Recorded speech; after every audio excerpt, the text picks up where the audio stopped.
Reseña Akira. Bueno,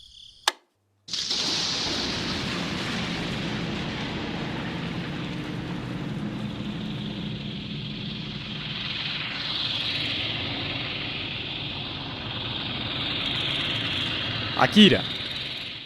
Probablemente la pieza mediática más popular con dicho nombre a día de hoy sea la película del 88, que si no la han visto probablemente sea reconocible de todas maneras por su estatus de culto, ya sea gracias a su asombroso valor de producción o por la escena de la moto, las dos valen. Sin embargo, muchos que conocen y han sabido diferenciar esta cinta del manga original del 82 tachan a la película como una pobre adaptación de la historia. Y si bien hay ciertos puntos que le dan sentido a tal aseveración, Katsuhiro Otomo, siendo el creador original de la historia de ambas versiones, ilustrador del manga y director del film, intencionalmente creó estas como versiones diferentes, casi independientes pero partiendo de una misma base, y llevando consigo intenciones prácticamente equitativas. Otomo desde un principio explicó que creó el manga de Akira con la intención de que se vea más cinematográfico, con una acción y exposición que se pudiera adaptar mejor a la gran pantalla para transmitir con el espectáculo, aunque eso vino con ciertos compromisos, ya que mientras que la película se estrenó en el 88, el manga no concluyó hasta los 90s, y tuvo que desarrollarse de una manera más compacta, eliminando ciertos personajes o eventos en lugar de adaptar el manga de una manera completamente fiel.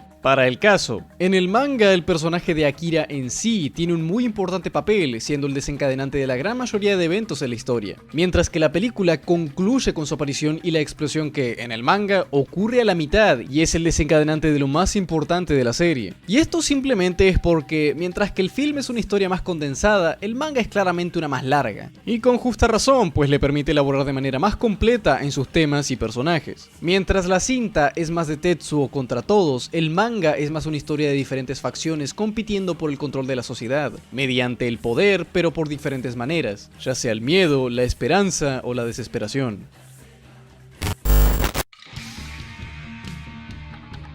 Para entrar en contexto a lo que me refiero, Akira presenta a un Japón tratando de recuperarse de una catástrofe producto de los experimentos del hombre sobre el hombre, que culminó con la creación de un niño con habilidades psíquicas tales que lo han convertido en un arma viviente. Tras sus actos, Akira yace dormido en el subsuelo de la Tierra, pero ni eso parece ser suficiente para que la milicia cese con las investigaciones de los niños psíquicos, y eso es lo que, con el pasar del manga, volverá a iniciar el ciclo. Es una de esas obras más conceptuales que literales. Varios de sus personajes fungen más bien como un concepto antes que como propios individuos. De todas maneras, no lo digo como una queja. El manga sabe aprovechar esto de una manera bastante competente al no perderse en lo ambiguo, pero sabiendo manejar apropiadamente la exposición, aún con diálogos bastante vulgares, por decirlo de alguna manera. Es tanto una exploración psicológica como temática y, por lo menos en sus apartados principales, lo desempeña muy bien en conjunto e individualmente, pero no consistentemente, puesto que el primer acto en concreto de la historia es significativamente más denso que lo que ocurre luego del segundo cataclismo, pero no por ser particularmente sustancial, sino porque es bastante lento.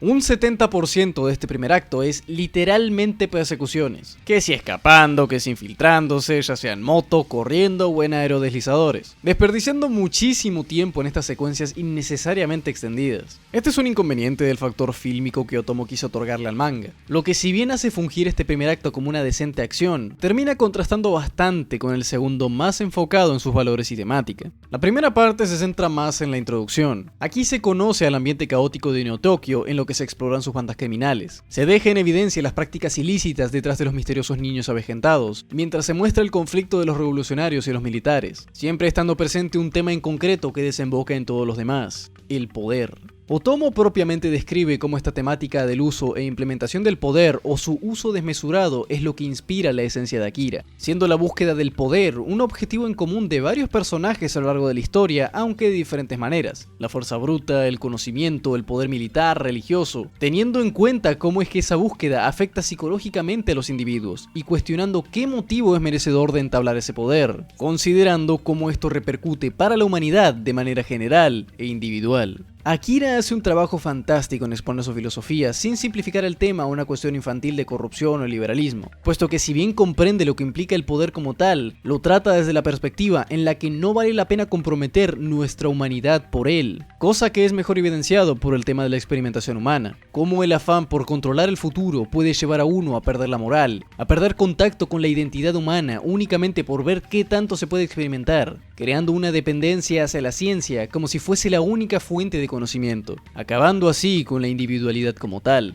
Cosa que, si me lo preguntan a mí, a pesar de que el manga salió en los años 80, sigue siendo un tema completamente relevante a día de hoy. Akira no es el nombre del manga sin razón alguna. En sí mismo, él es la representación de todo este conflicto más que un personaje como tal. Cosa que en sí mismo es hasta parte del punto, cuando es un niño al que le fue arrebatado toda su humanidad, individualidad, moral, personalidad, actitud o sensibilidad. Gracias a los experimentos que triunfaron en convertirlo en un arma consciente. Es la prueba exacta de lo que el avance desmedido de la ciencia implica para la humanidad. La destrucción de esta. Claro, también hay personajes antagónicos como Nezu que no van más allá de querer poder a toda costa, pero el tema en ningún momento es tratado de forma caricaturesca, ni mucho menos de forma únicamente negativa. El coronel Sekishima inició siendo un militar firme y centrado en su objetivo, confiando y sin dudar de que las investigaciones que llevaban a cabo eran por el bien de Neo Tokio. Pero tras lo ocurrido con Tetsuo, pudo ver cuán demacrado era el acercamiento de los científicos y burócratas, prefiriendo renunciar manteniendo intacta su humanidad, aquello que en teoría es parte de lo que él pensaba la milicia debía proteger.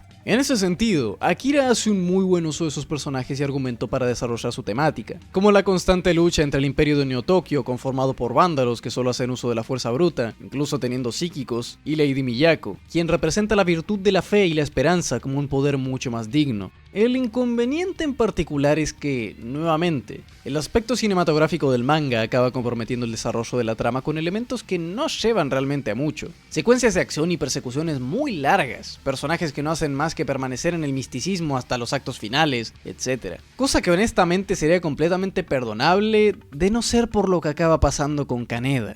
Lo más probable es que él no necesite introducción. Es la cara de Akira, uno de los dos personajes más icónicos, cosa que no sería errado cuando en primera instancia parecería ser el protagonista de la historia, pero al poco tiempo tal interpretación se desvanece. En el manga, Kaneda es un personaje bastante menos contributivo que en la película, cosa que en cierto sentido es irónico, pero hasta tiene un punto, ya que desde que se presenta su banda como pandilleros comunes con conflictos mundanos y sin real propósito, es apreciable que hasta él sabe que está desperdiciando su vida. Al conocer a Kei y a los revolucionarios, terminó involucrándose con ellos al verse impulsado por la curiosidad de algo más interesante. Pero ni siquiera en esos momentos él era propiamente participativo. Más bien parecía que estaba simpeando siguiendo a Kei a todos lados. Y así hasta el cataclismo en el que se ve atrapado para literalmente desaparecer por un tomo entero. Y es recién una vez vuelve en los actos finales que de una vez parece tener un papel más proactivo que solo seguir un par de tetas por estar aburrido. De cierta forma, algunos aspectos de esto terminan teniendo sentido, pues es una vez que comprende el valor de las relaciones humanas y lo que implica la fuerza para construir el mejor futuro, que finalmente decide qué es lo que necesita hacer para no desperdiciar su vida. Pero en serio que no ayuda nada que sea un aspecto tan dejado de lado hasta estos actos finales. Como mínimo puedo decir que Akira implementa bien un tópico completamente cliché,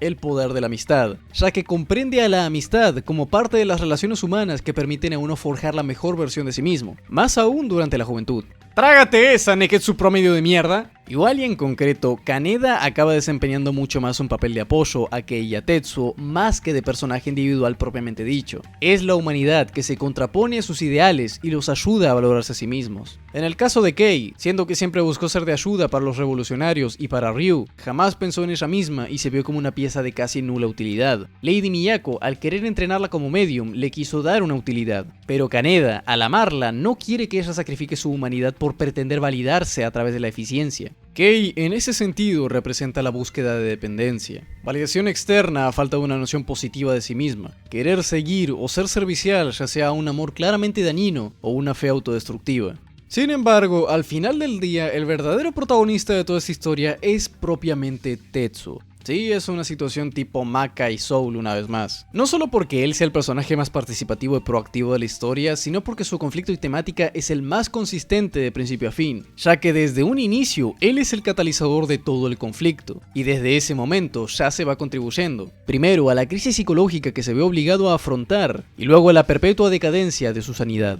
Bueno, igual y sí me podría quejar de que no hay una exploración previa del mismo antes de su crisis como para que el cambio tenga un peso mayor, pero es algo bastante menor, ya que Tetsuo en sí es una de las mejores implementaciones de un tema bastante obvio pero pocas veces entendido en su totalidad. Jamás le des poder a los débiles de mente. Se deja definir por el poder que lo lleva a buscar cada vez más sin tener en cuenta las limitaciones o las consecuencias. Poco a poco, lo que empezó como una forma de demostrar a Kaneda que no quería simplemente estar en sus sombras, acabó por consumir y casi destruir por completo su sanidad mental, su ética, moral o en concreto, humanidad. siendo Kaori, su novia, la única que lo motiva a conservar una parte de sus atributos y le impide perder por completo los sentidos, hasta que esta es asesinada, y finalmente el abuso de Tetsuo lleva a su autodestrucción. Esas son las consecuencias de un poder sin límites. Akira quizás no sea el manga más trascendental que exista, ni siquiera está exenta de sus notorios problemas, pero aún con todo ello, se tiene merecido y ganado su estatus y popularidad. Un manga que definitivamente es indispensable para todo amante del medio. Ahora todo lo que queda es tener esperanza y fe en que el proyecto bajo el nombre de Akira Shin vea la luz algún día.